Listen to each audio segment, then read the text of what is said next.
Hello everyone, thank you very much for coming. So to be on the record, since I introduced myself without the camera earlier, I'm CB Johnny from Operation Head Pigeons. The movement to bring Invader Zim back into production in some way, shape, or form, whether it be full season or any other project that Jonan would approve of. And I'd like to present to you projects that were made by some wonderful people who couldn't attend, or then I found out they're attending, and I'm going to talk about it anyways, such as the guy who made Zimages. And the main reason I wanted to do something about the different projects out there, besides promoting people I respect and people I think you guys would appreciate, before I got heavily involved in the Operation Head Pigeons movement, I had my own ideas of what I would want to do while I watched these young ladies bring the show back to production without ever dreaming of me helping them.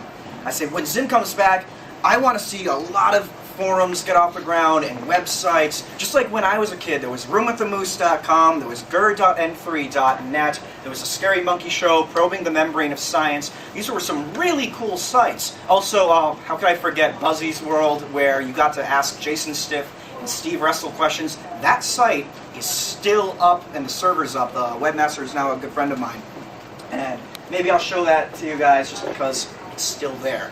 If you want to see some of the old websites from 10 years ago, I think if you go to roomwiththemoose.com's links section and then take the URLs for those dead sites and go to Wayback Machine it's that site where you get to look at sites and how they used to look. You can actually look at sites that are gone. And it was such a huge nostalgia trip. You can look at them year by year by year. And clearly I did this. Ladies, please, form a line. Jokes aside, if Zim was to come back, or if Jonan was to get involved in anything animation-wise on television, I wanted to promote the heck out of it. Some of my geeky influences in fandom communities would be BatmanOnFilm.com. That's the site that honestly helped inspire why the Dark Knight trilogy even exists, because they were banging the drum for Batman movies that weren't awful.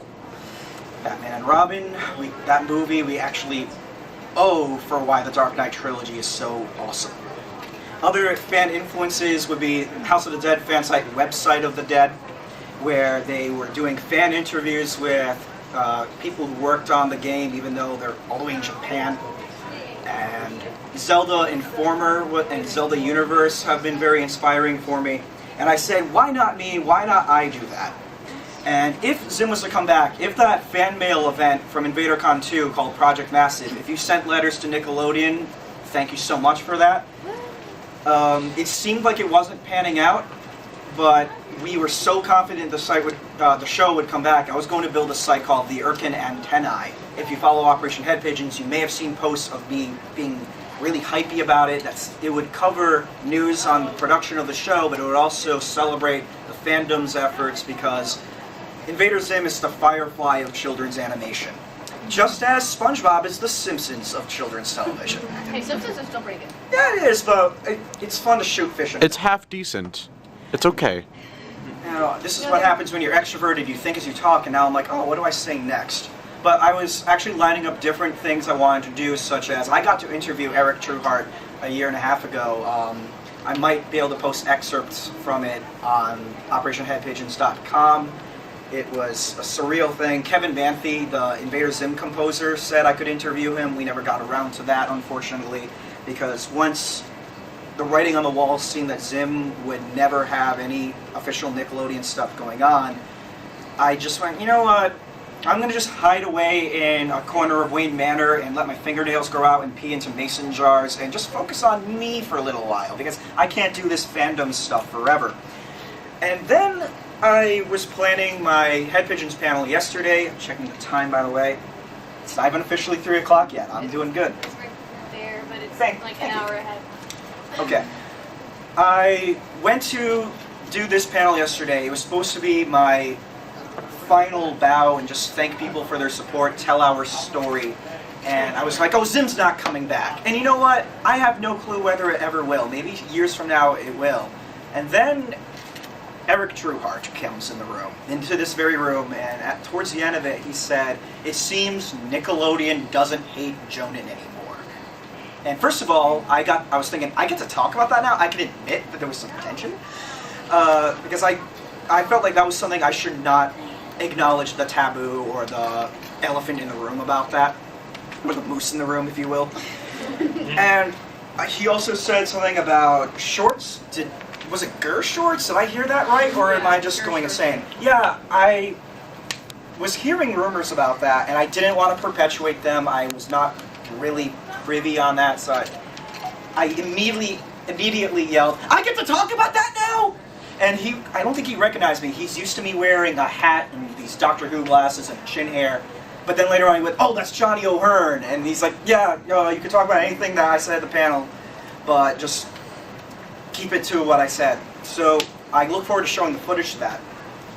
Then I went to Richard's Q&A today, and I was hearing, actually at Eric's Q&A today, someone was telling me that there's some sort of short that is being pitched to Nicktoons about a vending machine and Zim and Gur. So I decided before the Making Biscuits panel to go over and just ask Richard, record it, and he talked about it. He said he's pitching it to Nickelodeon. Once again, I'm having a huge fanboy geek out. I don't know if I heard him right. I have to rewatch the footage later and try to breathe. Now, for those of you watching at home who didn't get the chance to get to know me throughout the convention this weekend, I may seem like a total super geek, because I am. But at the same time, if you are wondering why I'm having this huge fanboy geek out as if I just found out like a dead relative is back or something, keep in mind I poured a lot of hobby time for around 1.5 years, 2 years into something, and I felt there was not much payoff. I didn't think anything was going to happen, and the only comfort I got was, you know what, I got to meet some cool people, and I look forward to Jonan's potential show on Disney XD. Let's all move on. And I hate being wrong about things. I'm very prideful when I'm wrong, and I hate not backing up my stuff with facts, and I've never been so happy to say I've been wrong in my life. And who knows where that Gur short that Richard and Ricky are pitching, it may not happen. But I for once felt a little bit of hope, and I'm more than excited than ever to show you some stuff. And it's not going to top Making Biscuits and Soapy Waffles. Don't expect anything as amazing. But I hope you'll appreciate this, and then afterwards, I want to get a dialogue going with any of you about projects that, I'm not asking if you can do it. I'm asking if someone gave you money, resources, talents, what would you want to see on the internet, at conventions? I want the fandom to realize they define the show now. Jonan said it beautifully, when you make something and it gets out there, it really isn't yourself. It doesn't belong to you anymore. It belongs to the beholder. And sometimes the best things about the geek culture is how we respond and how we contribute. Look at H.P. Lovecraft. People are continuing his stories and their own spins on it, to the point where now we have Slender Man. Things evolve. But more importantly, I want the internet and all the different websites to feel like, almost like, metaphorically, like a city. Go here for this, go there for that. Just like it was when I was a kid, when internet wasn't mainstream, social media was non-existent, and Room with the Moose was the hub for everything, in my opinion. So without further ado, I have my list of things. I want to thank Caitlin for providing a laptop, and Jack for setting up the audio-video for me, and someone, I believe it was Cal, who provided the Wi-Fi code. Did I say your name right? Yep. Okay, thank you all so much for making this easier. I'm done with this when you want to take it back. And I'm going to start typing things in. May I? Yeah. Okay. The first thing I'd like to show you, the webmaster person behind this is here at the convention. Is he here right now? Zimages, Imploder, are you here?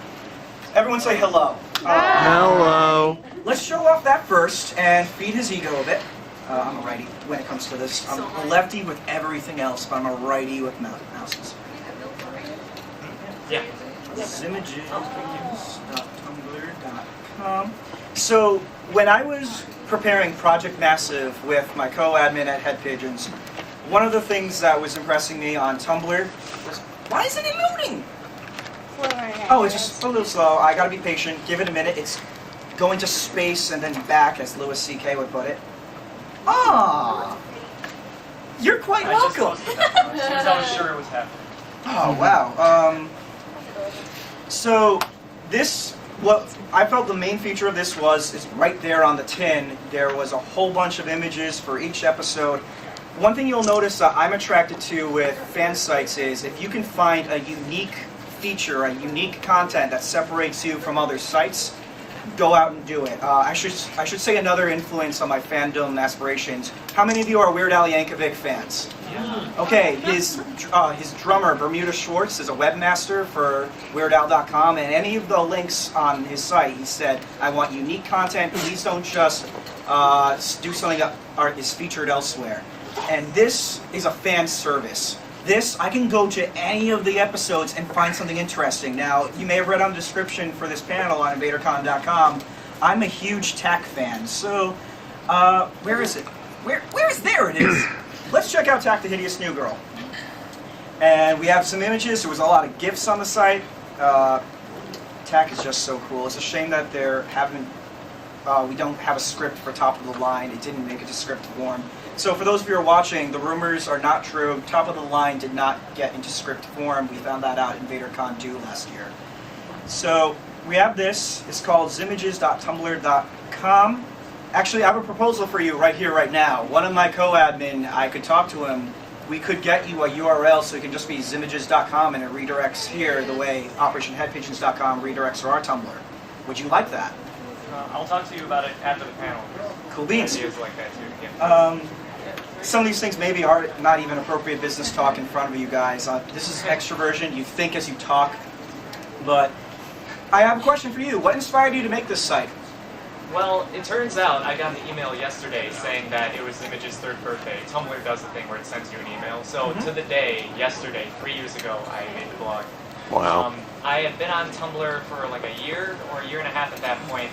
And at the time, Invader Zim, I mean still to this day, Invader Zim is one of my favorite shows, one of the fandoms I hope to get involved in the most.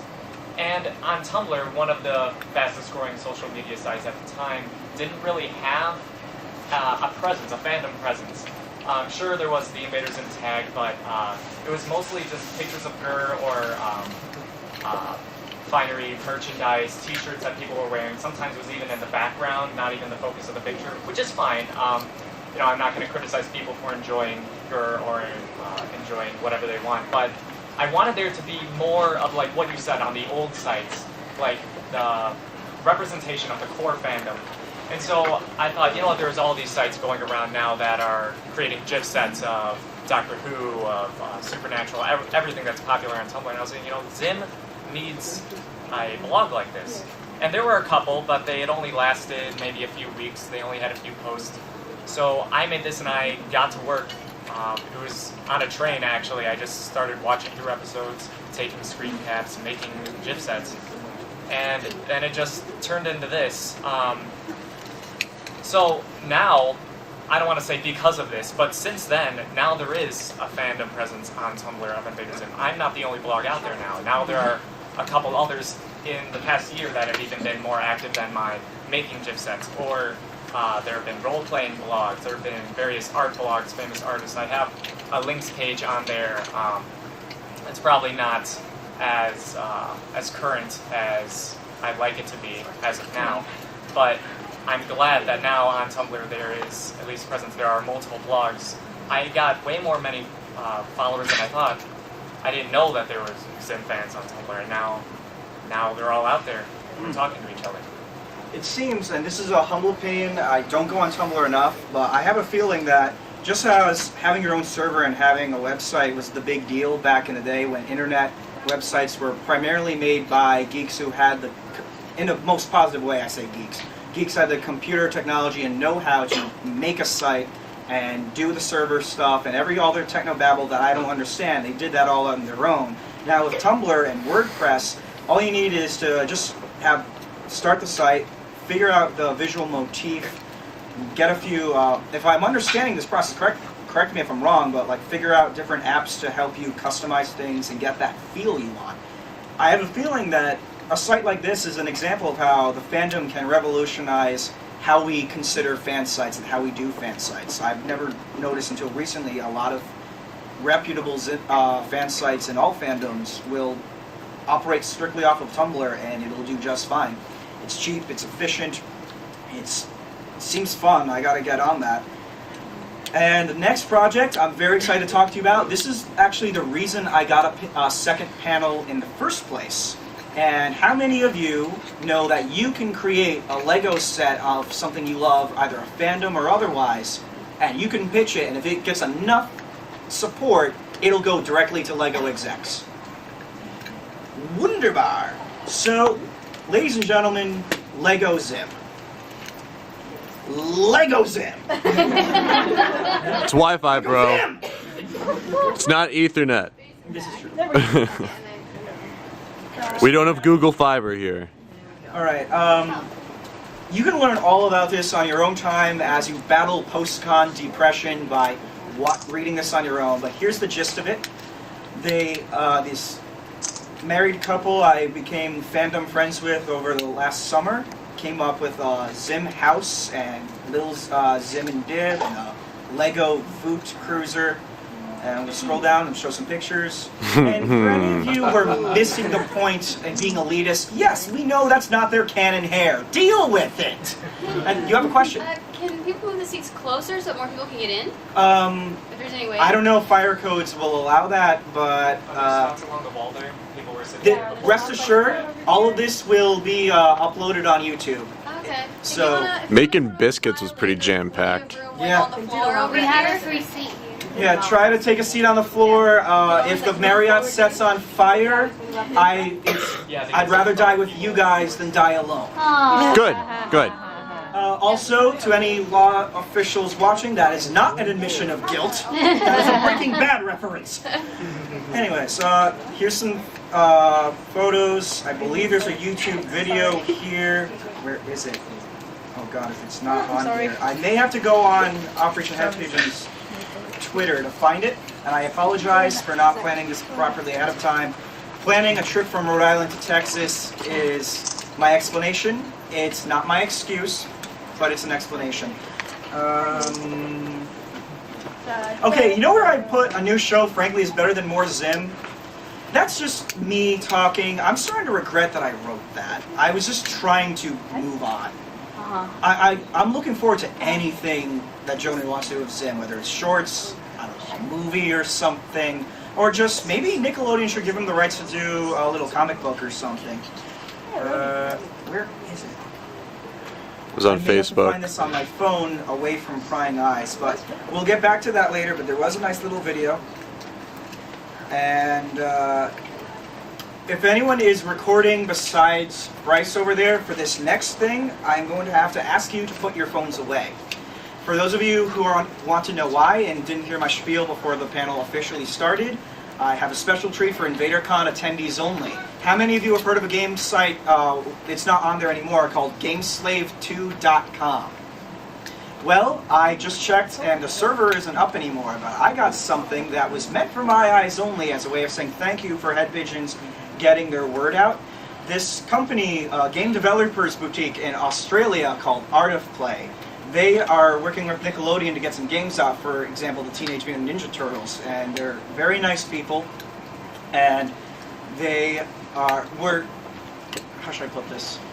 We offered our services, said if you guys need word out, we'll do it just because we want to support projects like this. So our own followers got to pick what the next game is based on, and it will be, not this one I'm going to show you, but one of the next games will be based on FBI Warning of Doom. It'll be a little platformer game. Now keep in mind, this is a company that makes flash games for children, and they had aspirations to use maybe some apps someday on your mobile phones and mobile devices in general. Please don't expect something that belongs on a game console. Just know that it was made with love. So, You can't see, there's plenty of room right here. Right. So, if anything, scoot in now and be a fire hazard for now, and at least for this, because I can't show this again. If anything sets on fire, Sorry. be orderly, because if we start to panic, then everyone will die. Yes. Thank you. And everyone will die. I really hope there's audio. We're definitely certain there's audio on this? That has audio. Wonderful. I just gotta make sure. The audio is key for me. I felt that they made this with love, and there was little subtle references. I hope that Caitlin doesn't die before we get to a really fun reference on the game. Ladies and gentlemen, a demo of Asteroids of Doom. Wait, I have a question. Yes. Can't we just go on that web address and play it? I trust you to, you know what? Sure. But if you show anyone, oh my god, you will get me killed. I should have done something to conceal that. Oh well. Why isn't there audio available? Someone else can videotape this. It's just Said we can't videotape this part. Yeah. I'm going to talk. Oh, okay. I was going to kill time and talk a little bit more about their efforts. For those of you who didn't play GameSlave2.com, they made a game called Dookie Drop, based on the beginning of Gergo's Crazy and stuff. It's on the other side. Oh shoot. You can't run, you can't hide, pull it through to the other side. Let's see here. What is this? This is gonna be loud. It might very well be, thank you. So, wait, before you plug it in, I'm going to turn down the volume a little bit. Okay, that's the... Ladies and gentlemen, we apologize for the inconvenience. I'll try to keep this at least funny or something and be wacky. Ah, Zim, things, stuff. It's funny when I say stuff because that's like it's its own trope in Zim. There we go. Okay, audio's good. Show us what the game is. I can't play it sideways like this. Oh yeah, I forgot. We can't stretch it out. Put the thing on the table. Or that. Okay, we are good. That works. If I had to compare this to any game, I got a little bit of an old school Star Fox vibe from it, except a little bit minimalist approach. Remember, this is a demo. Demo. Try to center it. Just press F11. So this is a demo of what they're pitching, or? How do I play this? Oh, we should click the help key. This. Oh, okay. Flag. There's a little bit of lag, but it's okay. You kind of get what it is. It's like not even like an alpha, guys. It's very, very. Very beta. Yeah. Oh.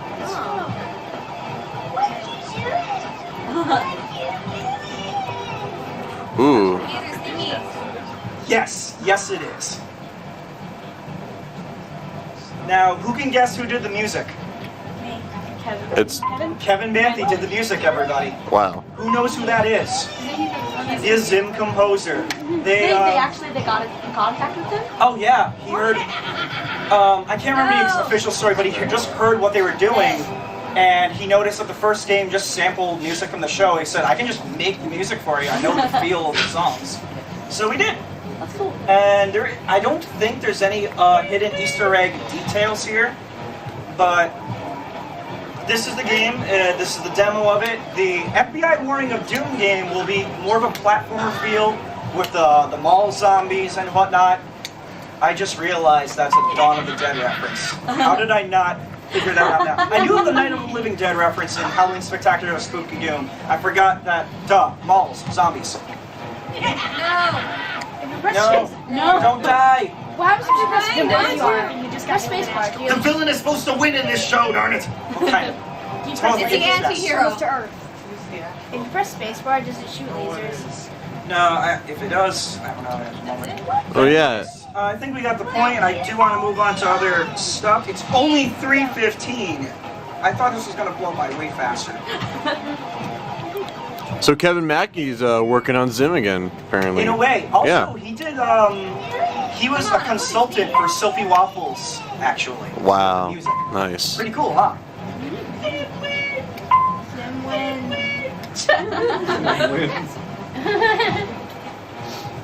Have you ever seen the Bellotti incident?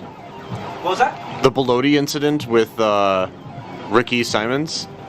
No. He made a live action. Oh, the Baloney incident. Yeah. There's a baloney. I'm like, that's I thought you said I think too. I think we're going to move on to the next site, unless you guys are going to kill me if I don't show you 10 more seconds of going through rings. You know what I love about this game? Is that you guys are glued to this, but if Superman 64 does it, you'll hate it. Yeah. That's a little bit of geek humor for y'all. Oh. Conveniently timed. You killed it. I was trying to go for Sure, he's the look at Now show show us what it's like when you Killed win. Zim. Ladies and gentlemen, thank Caitlin for being our van. Yay! That was our Play Studios. This next part I'm going to say is strictly off the record. You did not hear this from me, but they originally wanted to get some multiple Zim games on an app going. And, okay, Mom's allowed to take photos, but you're not allowed to record videos, Mom. Not even you. No. Love you. He's anyway. Actually, this is going to stay off the record, and I'm going to probably edit it out of this video, but they wanted to do a game pack of Zim games, and Nickelodeon said no, but they did say we want to do some collection of games based on old series, and Zim will be one of them, hopefully. I need to get in touch with them. I did say, hey, if you have anything of the FBI Warning of Doom game as well, I'd love to show that, but I just need to know by Sunday morning in American time, because they're from Australia. I don't think I've heard from them yet. Let me check the Wi-Fi. Let me see if Ash inboxed me. Not my Wi-Fi, my cell data. Then I'll get the URL. Thank you for your patience. I'm going to sing the Doom song, except I'll sound like Ricky wants to die. Doom, doom, doom, doom, doom, doom, doom, doom. Stop asking Ricky to sing that song. Seriously, I'm pretty sure he hates it by now. He's hated it for 10 years. Doom, doom, doom, doom. Stop asking that. Stop asking that. Doomy, doomy, doomy. I sang a little bit on it today for breakfast. You guys are just watching me play. Yes, you are. Okay, we don't have anything. So next I'd like to show you the Invader Zim Wiki. How many of you are familiar with that? Show of hands. Wonderful. Well, even if you're familiar with it, the viewers at home might not be, and I have my own Rally the Troops speech. Alright, Definitely switching over now. do whatever you want. Cool. Just playing it while you were doing it. Alright, When you're not touching it, Zim's not dying, but when she touches it, Zim's like crashing into stuff. Wow. it's because I'm a ginger, and gingers have magical superpowers. Go through rings and dodge at the same time. And It's sort of flying. It's gonna hit that big rock. Watch. I also bought the soul of Jimmy Woods, the wizard from the movie The Wizard.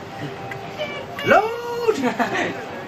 Johnny, give it a minute. It's going to space and back. Is the speed of light not good enough for you? No, Louis C.K., it isn't.